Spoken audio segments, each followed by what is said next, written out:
Hello and welcome to Defender of the Crown, a comparison video between the Commodore 64 and Amiga version. A bit of background. As far as I can gather, the idea was for the Amiga version, which came about a year before the Commodore 64 version, and other versions for that matter.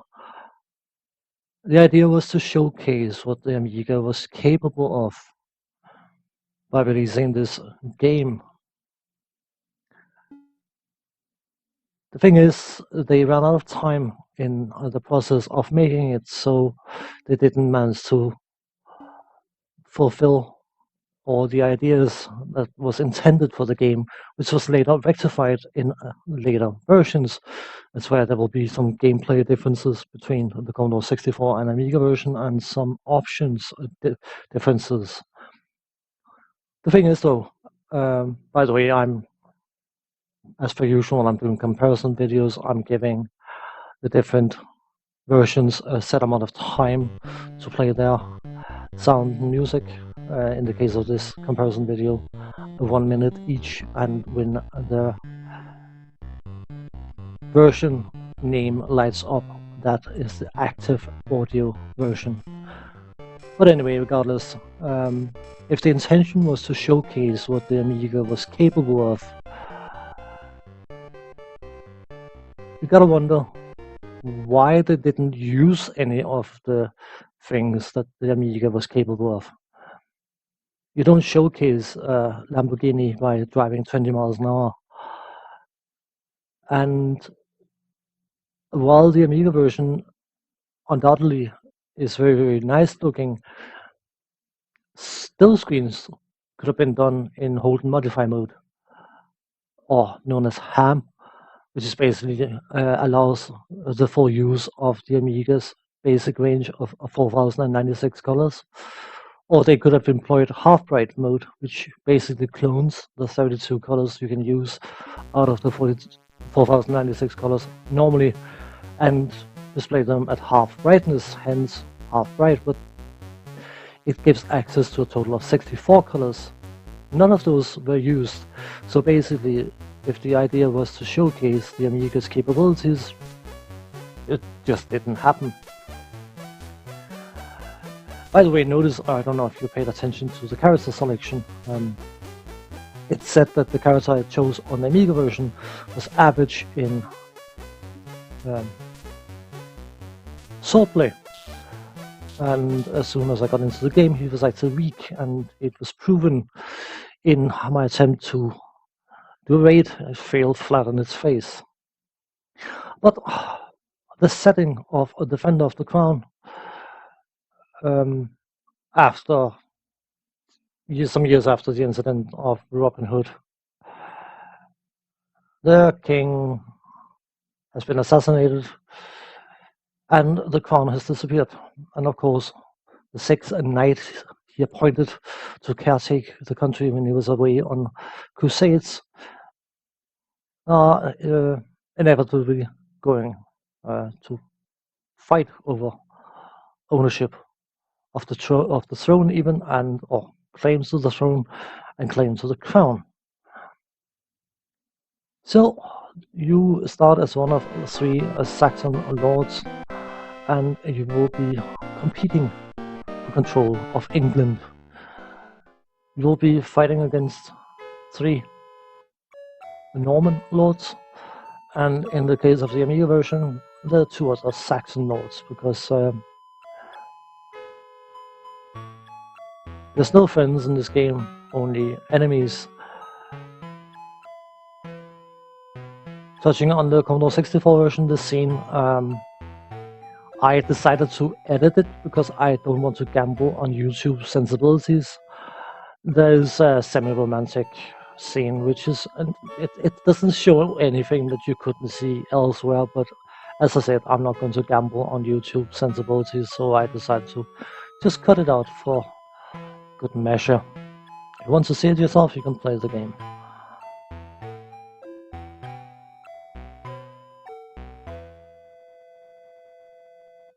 The Amiga version of Defender of the Crown is fully mouse controlled, which make something like the Siege obnoxiously annoying because of mouse sensitivity. On the Commodore 64, it's joystick controlled because, of course, Commodore 64 does not come natural or natively with a mouse. It can use a mouse, but yeah. I should probably have gone over the interface while it was up, but you know what? This is going to be a catch-up because of the background information given as well. It is a turn-based, I don't know, strategy game, I think. Um, but it is a very, very generous term because the strategy involved is of a very limited demand on the player. But anyway, it is a turn-based, and in each turn you have the option to buy troops for your army, establish your conquest army, and go out and capture territories.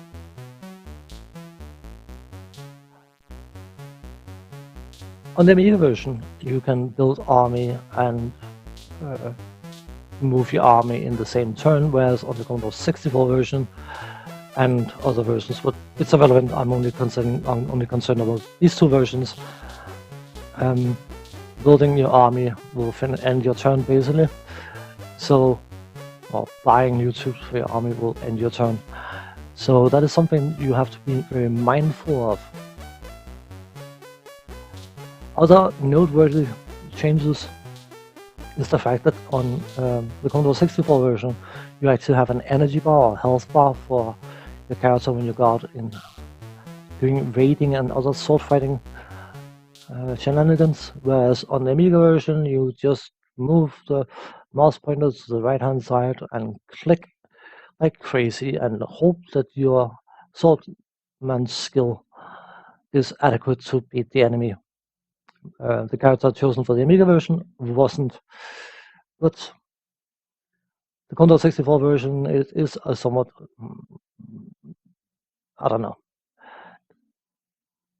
By holding your sword high, you are guarded against any attacks, and the best thing to do is just push the enemy by holding the sword up high. As soon as he's in the process of taking a step backwards, you take a step backwards and then abuse the fact that he's trying to get to you by attacking him while he's closing in on you, and then just rinse and repeat until you are definitely dominant in health, and just hold down the fire button and stab him to death. He can only die at the top of the stairs, the last enemy. So, but he will not attack you. You just have to push him to the top of the landing, and then he will.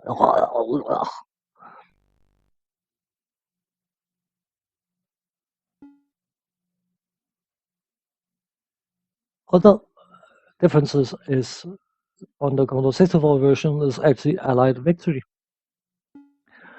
If you conquer all the Norman held territories and you still have allies left alive, you will win there and then. Whereas on the Amiga version, nope, you have to be the sole owner of every territory of England. Meaning, of course, that while you're busy dealing with the Norman threat, your so-called friend can be a royal pain in the backside, or friends. One thing of note for the Commodore 64 version is the fact that your the Saxon allies tends to be rather passive.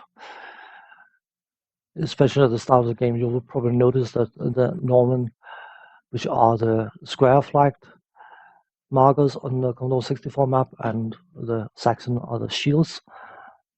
The Normans will go out and conquer territories immediately, whereas the Saxons just they take their time, and if they can be bothered, then they might conquer an area here and there. But of course, because Allied victory is an option in the Commodore 64 version, you can also travel through Allied areas without fighting them, something that is not possible on the Amiga version.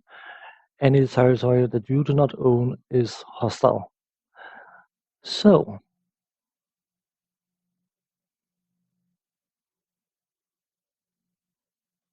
The thing is, you set up your conquest army, which should move out to conquer areas.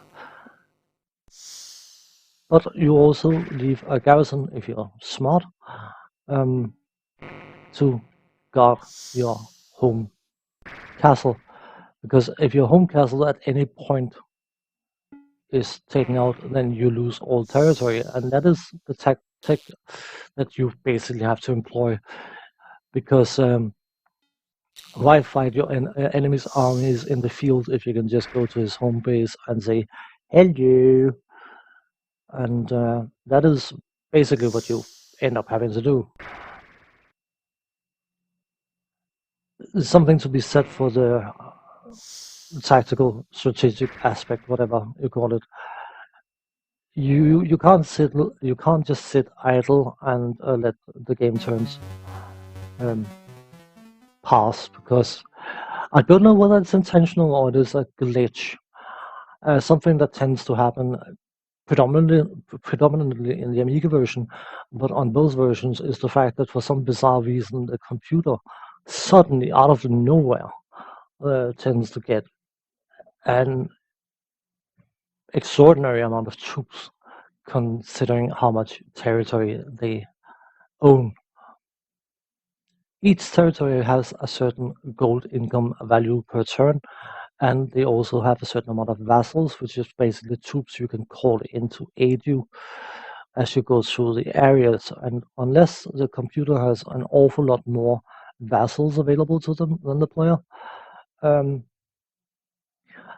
I played one game on the Amiga version where I bumped into the enemy's campaign army, and it had 200 soldiers and 50 knights. I thought, okay, there's no chance in a hot location that the computer could possibly have that amount of troops, but I thought, you know what, you'll just go home to his home castle and take that instead. In his home castle, I found 1,500 soldiers and nearly 500 knights. The game was unbeatable. The only thing I could do was to sit and wait for the computer to get sick of my presence and wipe me out. It also happens on the Commodore 64 version, but not to the same extent, and it doesn't seem to happen consistently. You can play one game where you get absolutely mauled and there's nothing you can do about it except for just accepting it. And there are other games where the computer is not offering much resistance. It is just frustrating when you get into that position, because you may as well reset, because there's nothing you can do to take the fight to them. The start on the Commodore 64 version was a bit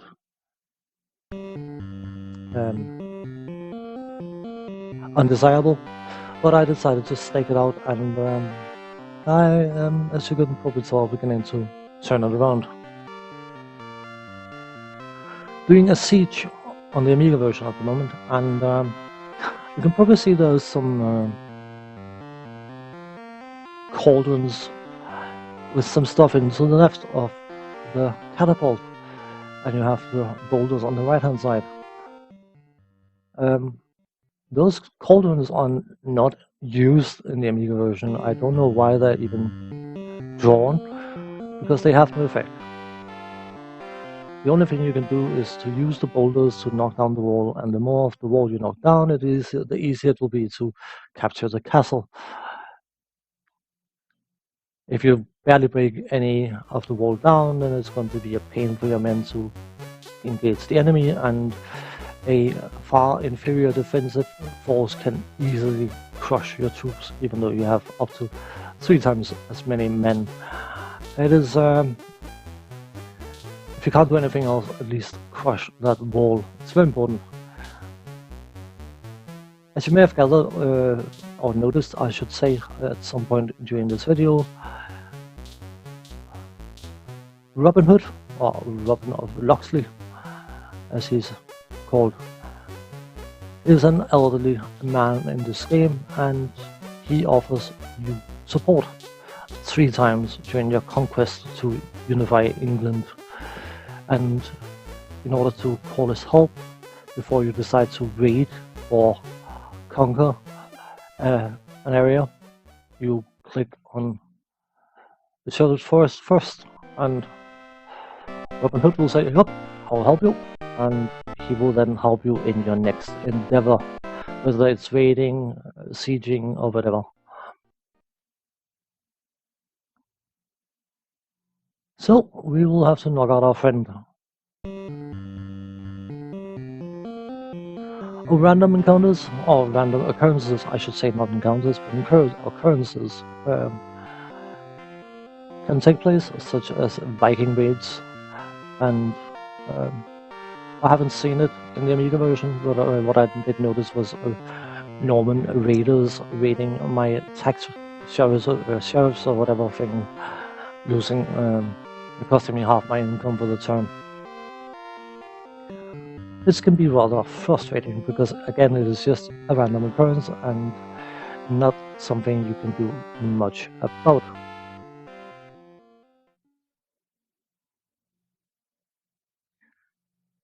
Overall, I have heard comments stating that the Amiga version of Defender of the Crown was supposedly the best Amiga game ever made, which I will claim is questionable.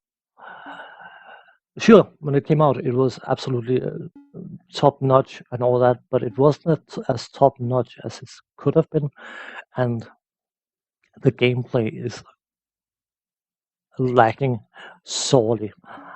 As long as you get your finger out from the beginning and start being very aggressive, heading towards the first enemy you can possibly find, you need catapults to lay siege, so you need at least 15 gold in order to buy your first catapult.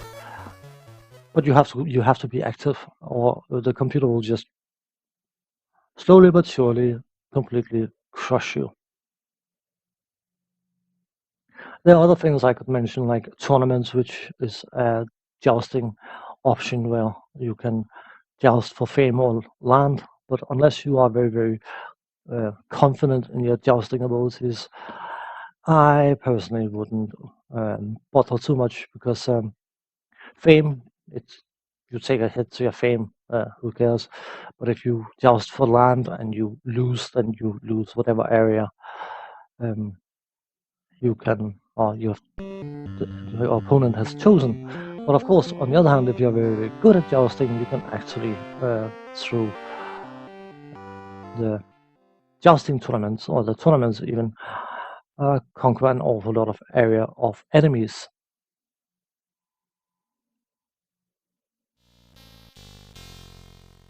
Because the jousting is mouse controlled on the Amiga version, I know there's a certain thing you can do in order to guarantee always knocking your opponent off the horse due to a bug. I would assume, unless it's due to a developer being crap and needing all the help they can get. But you either have to aim for the opponent's shield or helmet, and if you hit the horse, you are booed out of the tournament, because of course the horses are extremely valuable, and it's perfectly okay to knock the guy senseless, but don't touch the horse. But we're almost done on the Amiga version. Just one more area to go, and I decided to, why not just stack up and make sure that the enemy understands that I mean it. And for the remainder of the Amiga versions of run, I'm going to let that version's audio play out. Funny though,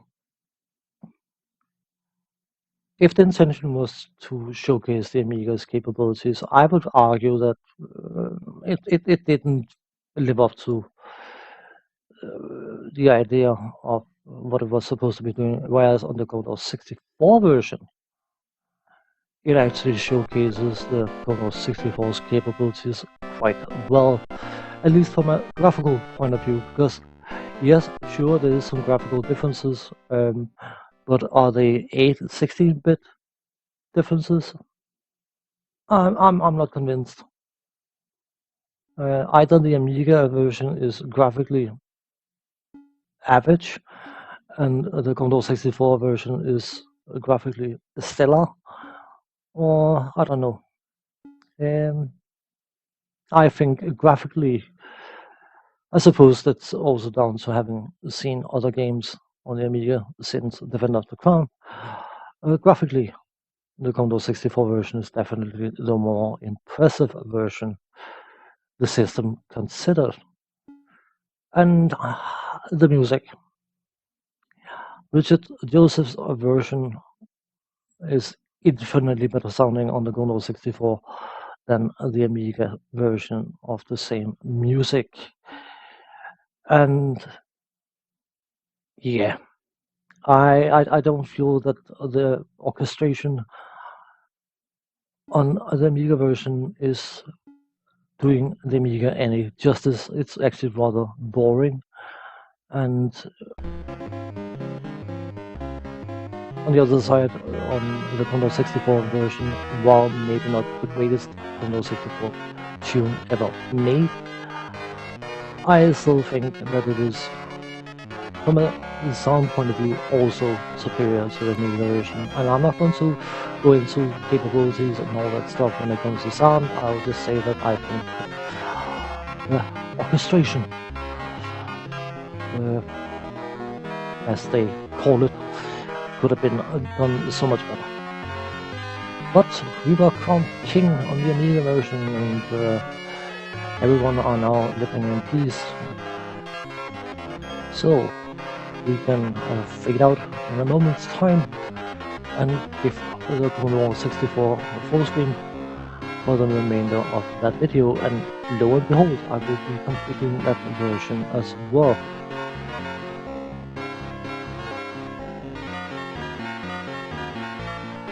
Overall, I would say that Defender of the Crown, I was about to call it its nickname, but I am going to refrain from that in this video. Defender of the Crown is not a bad game as such, because later versions have more time to brew, so to speak. They have additions that the Amiga version would have been a better game for having.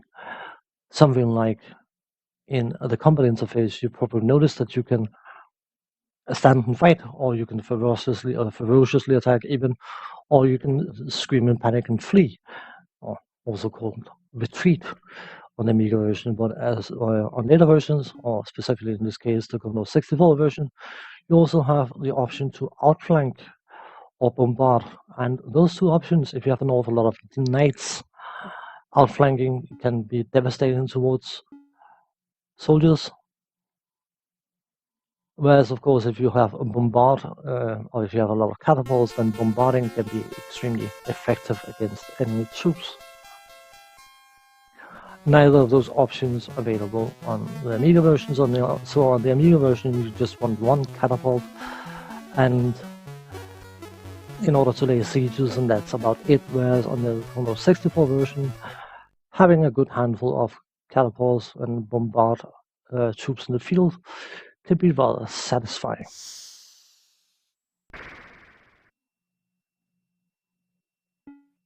Of course, the siege itself, you have Cauldron of the Seas and two Cauldron of Greek cauldrons, even of Greek fire, which of course is a very, very early version or medieval version of napalm, basically. Horrible stuff. And the disease is basically a dead animal, cattle, horse, whatever, which is disease ridden, and you launch that into the enemy castle in hope of killing off some of the defenders. And yes, those were tactics employed in real life. Very, very nice. But we're bombarding the poor guys. And yep, we have won, because of course Allied victory. So we are also going to be crowned as King of England on the Commodore 64 version. And by and large, not a bad gaming experience, but calling it the greatest game on either version but that system is probably pushing it. The graphical value or quality of the Amiga version is decent. I wouldn't say epic, I would say decent, whereas on the Commodore 64 it's definitely far more impressive for the system. The sound, I couldn't care less about the Amiga version sound, to be honest, whereas the Commodore 64 version again is more cohesive, it's much better orchestration, the sound is overall much better. So in a strict comparison, I would say that I still find the Commodore 64 version to be the superior one. If the Amiga version had a bit longer to cook, then it probably could have been better, but it didn't, so could have been, should have been, all that doesn't really count for anything. So on that note, I'm going to say thanks for watching, take care, and see you in the next one. Bye bye for now.